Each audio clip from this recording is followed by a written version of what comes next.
I've seen a couple of you guys ask me, hey, Coach, where's your top 5 quarterbacks for the preseason that's in the SWAC? When you going to put that video out? Well, guys, guess what? Coach going to go ahead and jump on in this thing and talk to you about it because we already know there's going to be a lot of folks on the outside looking in who may feel that the quarterback play within the SWAC is not going to be the same now that we've had a couple of quarterbacks transition on and go elsewhere. I'm going to tell you right now, there's some phenomenal athletes that's coming into the SWAC, or better yet, that were already in the SWAC that's going to be putting on to show up and show out exactly what they can do this upcoming season. Now, some did lose some athletes that were on their team, and some may have gained a few. We're going to talk about all of that right after this.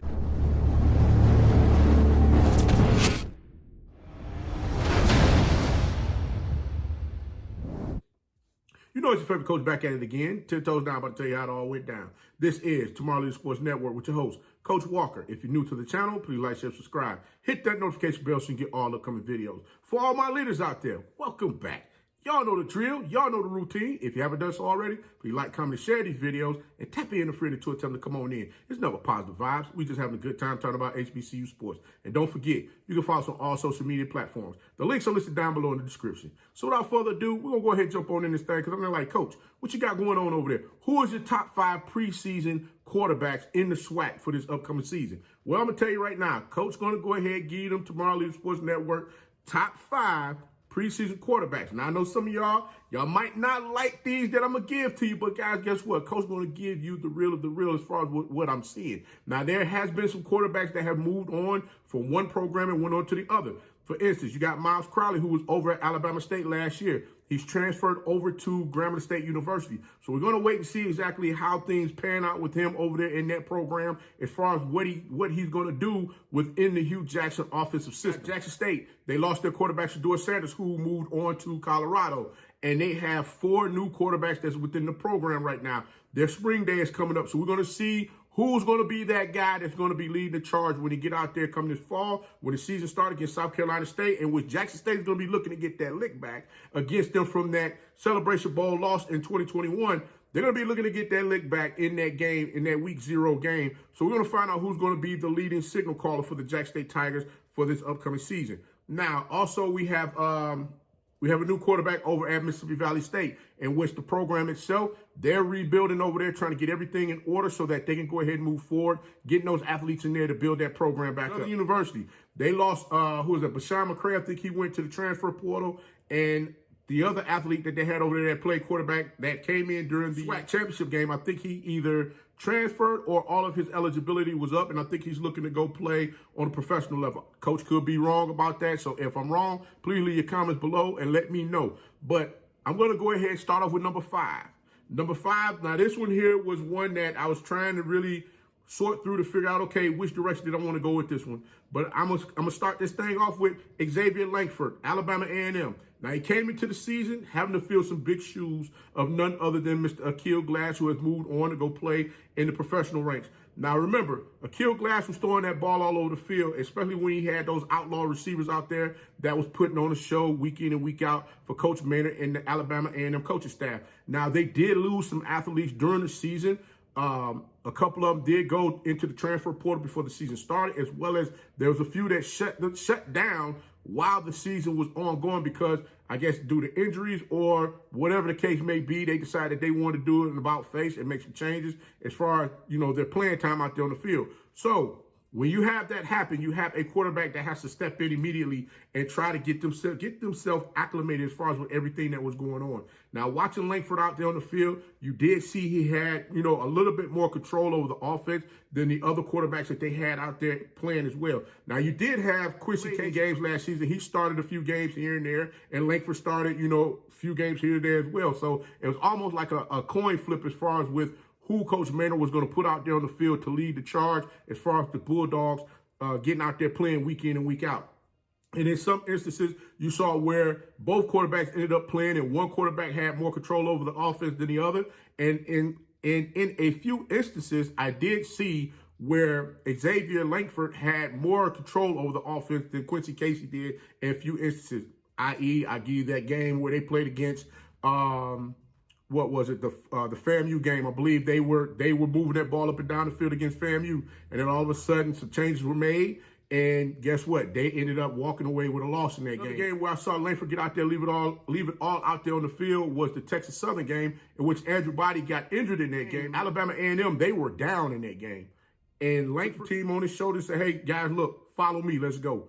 And I mean, the young man got out there rushing for touchdowns as well as throwing a touchdown pass in that game, push forward and get the win in that game. When it comes to Alabama A&M's running game, they have Donovan Eaglin, who rushed the ball last season 171 times for 873 yards, 6 touchdowns to go along with Langford rushing the ball 73 times for 280 yards and 3 touchdowns. Now, one thing I want you guys to keep in mind is this. When your quarterback is the second leading rusher on the team, you automatically know that there was a lot of times where he had to pull that ball down and take off and run it himself. As a leader out there on the field, being that main signal caller, when things are not moving in the manner in which they need to move, sometimes you have to make a play for your team to continue to keep those chains moving to try to get some of that momentum back on your side.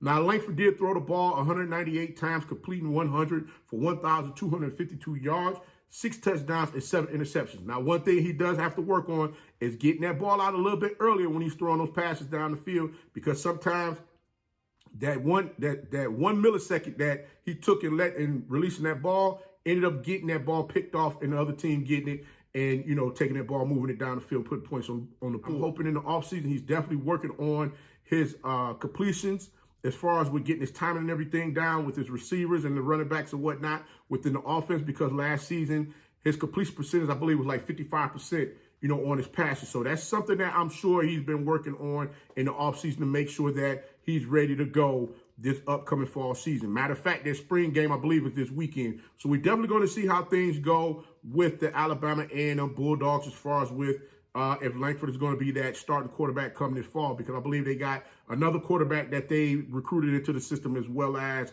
you still have Quincy Casey over there that's going to be fighting for a starting position as well. So we're going to see exactly what Langford can do with that offense. Now, number 4.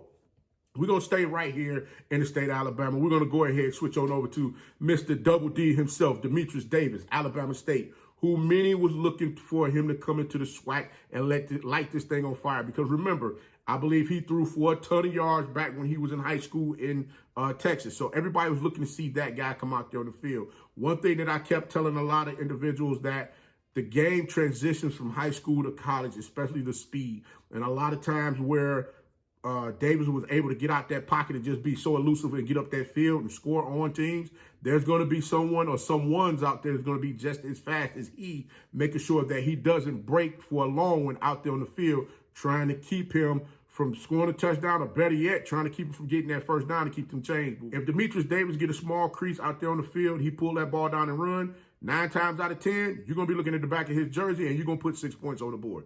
No doubt about it. As electrifying as this young man is on the field, he didn't stay healthy last season, which was something of a concern, because remember, Miles Crowley, who transferred over from Alabama State to Grambling State University, he was that guy that was coming in there from time to time to spell Demetrius Davis, especially if he got a cramp or if he got injured out there on the field. So this season is all going to be on his shoulders as far as with how far Alabama State Hornets football team goes. He's going to have to go ahead, dig deep in a couple of these instances and pull his team on to let them know, hey, listen, it's on me, baby. We're going to move this thing forward. Now, I will say 2 of the elements from Earth, Wind, and Fire when it comes to their rushing attack is no longer with the team. I believe both of those gentlemen are moving on to go play on a professional level. So, again, Davis definitely got to make sure he works on stamina as well as making sure he keeps himself healthy out there on the field. Because a lot of times, like I said before, a lot of times he did cramp up during games and he had to come another quarterback in to run the season. Through 9 games. He threw the ball 158 times, complete 94 for 1,004 yards. He had 7 touchdown passes, 4 interceptions with a completion percentage of 59.5%. Now, I know he will be working with those receivers, trying to make sure that they get the timing down and get everything, get everybody on the same page when it comes to running those plays for the offense, so that they can go ahead and really put some points up on the board. Now, they still have their leading rusher, Ja'Cory Merritt, rushed the ball last season 120 times for 467 yards and 4 touchdowns and 3.9 yards per carry.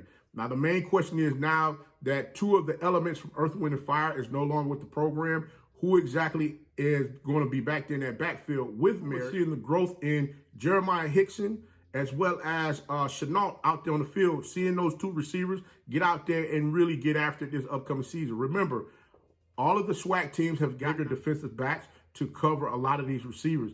Alabama State definitely has speed out there on the field. Shedeur, for one, is an athlete that is able to get open when you least expect him to break wide open on a play. A defender thinks he has him locked down. Shedeur, as a receiver, will break that route on you so quick, boy, and you sitting there looking like, wait a minute, where did he go? He's catching passes on you and getting those chains moving. So definitely waiting to see exactly how everything works with the receiving core, as well as the additional running backs that's going to be added to go back there in that backfield along with Merritt. I'm hoping Davis is working on, the mechanics of getting everything together, getting his timing down with his receivers, and just really spending that time as far as understanding where those receivers are going to be out there on the field in certain instances when plays break down against opposing teams' defenses. So we're going to see how Demetrius Davis for Alabama State Hornets, how well he does this upcoming season. Alabama State fans, you can get ready to watch the Hornets grind this thing out, because I honestly believe that this upcoming season, you guys are going to probably run the ball a little bit more than throw the ball. The pass and the run for the offense is going to be pretty much even. I honestly believe that Coach Robinson is going to want to do his best to make sure that he keeps Demetrius Davis upright and not allow him to get injured in these games that they're going to play this season. I believe they're going to do a lot more running the ball this upcoming season. So we're going to sit back and wait and see how everything pans out and go from there. Now, I know y'all like, Coach, okay, you done gave us the first 2 years in the state of Alabama. Who else you got on this list, brother? You got to give us something. You ain't gave us much of nothing just yet. You giving us meat. You giving us potatoes, but we ain't got no meat. We need something to sink our teeth into. What you got going on over there? Calm down, folks. Calm down. I got you. Number 3. Y'all ready for number 3? Number 3 is Conley from Prairie View A&M. Now, last season, Conley, first season as the starting quarterback, after Juwan Pass moved on. Y'all remember Puma? Puma was out there doing his thing with that ball the season previously. But Conley letting everybody know, hey, listen, this is his offense to run. He got this thing under control, and he's going to get back out there and make some things happen this upcoming season. Now, last season, he threw the ball 208 times, completing 122 for 1,462 yards, 11 touchdowns, and 6 interceptions with a 58.7 completion percentage. Now, Conley led the team last year to a 6-5 record, doing it basically, as a dual threat quarterback. I mean, this young man can run the ball as well as throw it. Now, the Panthers had a 3-headed monster when it came to running that ball last season. I mean, between the 3 of them, they rushed the ball for dang near 2,000 yards. So just imagine with what they're going to do this upcoming season, adding Mississippi Valley State's leading rusher, Caleb Johnson, into the mix as far as with how things are going to go with their offense. Not only that, but Conley was the second leading rusher on the team with 661 yards himself coming into the season. Now, the Panthers did lose the number 1 rusher on the team, who is Jaden Stewart. I believe he went Stephen F. Austin University football program. So that's where he's going to be this upcoming season. While some may think that the offense is going to be in a bad spot, remember, as I stated previously, Caleb Johnson has transferred over to the Prairie View A&M football program and definitely will be a great asset to that team, especially to the offense this upcoming season. Now, Conley would definitely need to work on his accuracy with throwing the ball to his receivers. Last season, there was a lot of times where they just were not on the same page. When I say they, I mean the quarterback and the receivers were not on the same page when they were trying to throw the ball down the field. A lot of times you had receivers that were wide open, balls hitting their hands, they were dropping passes. So they're definitely going to need to work on some things this upcoming season, especially if they want that Panthers football program to get back into that SWAC championship this upcoming season. They're going to have to get out there and really grind this thing out and figure out exactly what they're going to do. Coach McDowell has those 3 running backs over there, again, that's going to get out there on their field and do their thing. Not 3 running backs. They got 3 people that's going to rush the ball. And you already know Conley's going to be in the mix, making sure that he's able to pull that ball down when he needs to and take off. So we're going to see how everything works out with this. One thing for certain, working hard on getting his mechanics and everything together during the offseason, because he'll be a top-tier quarterback in the SWAC, and he's going to leave it all out there on the field this upcoming season.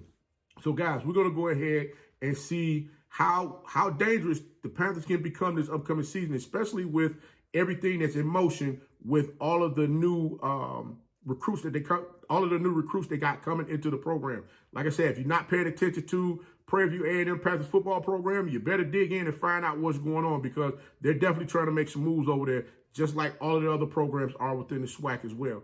Now, number 2, we down to the last 2. And I already know right now, y'all like, Coach, here you go again. You're playing with my emotions, Smokey. Quit playing with me. Where is my quarterback? Guys, I already stated to you, there's a lot of moving pieces last season. Very well be 8 new quarterbacks underneath center come this fall when everything kicks off. We could very well see 8 new quarterbacks coming here this fall. I'm just being honest with you. I know y'all like, Coach, wait, how you gonna say 8? You got 5. It's only 12 teams. Well, what I'm saying to you is, think back to what I said to you earlier in the video. I'm gonna use Alabama A&M as the example. Alabama A&M, they flip-flopped between quarterbacks last season. They didn't know who they wanted to go with. So again, this is why I say this is the preseason.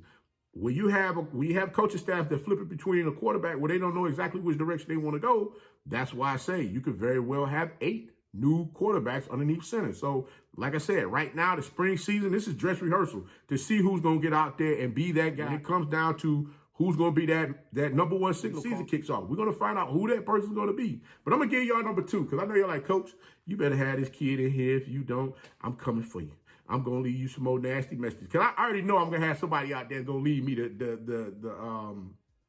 going to give me the instant dislike on the videos. Hey, you know what? I love when that happens. When I get that one person, whoever you are out there, whatever you give me that instant dislike on my videos, I appreciate you. I thank you for it. That really, I thank you for it. But the number 2 guy is none other than Texas Southern, Mr. Andrew Body. Now, coming off of an injury last season, this young man is working on getting himself back ready to get out there and compete. Now, if you recall, he had an injury during the Alabama A&M game in which he got hurt. He was leading that team on the victory in which they should have been that team had they won that game. They should have been that team playing in the SWAC championship against Jackson State last season. But somehow, some way, they just let it fall through their hands like it was quicksand. But, you know, I got to give this young kid his props because not only was he working his tail off last season to get himself ramped up to compete for the season last year, because, I mean, a lot of you saw,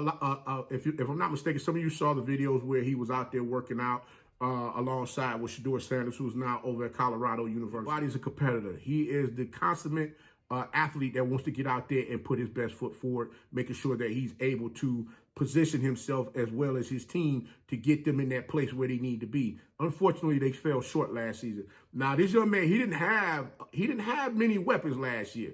I mean, this young man was coming into a season. There was a lot of expectations. And a lot of folks kept saying, well, guess what? We got film on him now. He ain't going to throw for over 2,000 yards like he did his freshman year. Ain't nowhere in the world. But remember one thing. The young man threw for 2,000 yards, and he didn't even start all the daggone games. He was coming in there playing here and position himself to where they're going to start, you know, elevating, moving forward as far as the direction that they were looking to take the program. Coming into the season with less weapons, you got to give this young man his credit. For second season, this young man threw the ball 259 times, completing 145 for 1,807 yards, 13 touchdowns, 6 interceptions. He had a 56% completion percentage. Now, keep in mind, like I stated before, he threw for over 2,000 yards the season prior. However, the young man didn't even have that many playmakers on the offensive side of the ball last season. I mean, he just didn't. I mean, it was almost like by committee in some instances as far as with trying to get those athletes out there on the field, especially those receivers, for him to really get things going. Body is another one that's a dual threat quarterback that will pull that ball down at the drop of a hat and take off running. His freshman year, he was the number 1 rusher on the team. Last season, he was the 2nd leading rusher on the team. I mean, this young man, like I said, whatever it is that you need for him to do, he's going to get out there and try to give you the best that he has. Keep in mind, everyone, Ladarius Owens was the leading rusher last season for the Texas Southern Tigers last season, in which he rushed the ball 123 times for 661 yards with an average of 5.4 yards per carry. But Andrew Body was right behind him with an average per carry of 4.6, who rushed the ball 125 times for 576 yards. Now, looking at how all of that pans out, you got to say to yourself, like, wait a minute. If your quarterback is the 2nd leading rusher on the team, then that means we got to get some other folks in here that's going to be able to give us the things that we need. Derek Morton was the leading receiver last season with 571 yards on 36 completions and 1 touchdown. Now, after him, there was a drop-off as far as the amount of yards that the receivers were catching, as well as the number of receptions that they had. So this is something that's going to need to be worked on this offseason, as far as with making sure those weapons are there, and that hand-eye coordination with the receivers is on point, especially when those balls are being thrown to them by Body or whomever's starting off the season. Right now, Body is recovering from the injury that he suffered last season. Trust and believe there's going to be some things that's going to get worked out here as far as with that offense and those weapons that's out there on the field. I'm hoping that they did get this young man some weapons to come in and play with him. So we're going to see exactly how that goes. But now we're going to go ahead and get down to number one.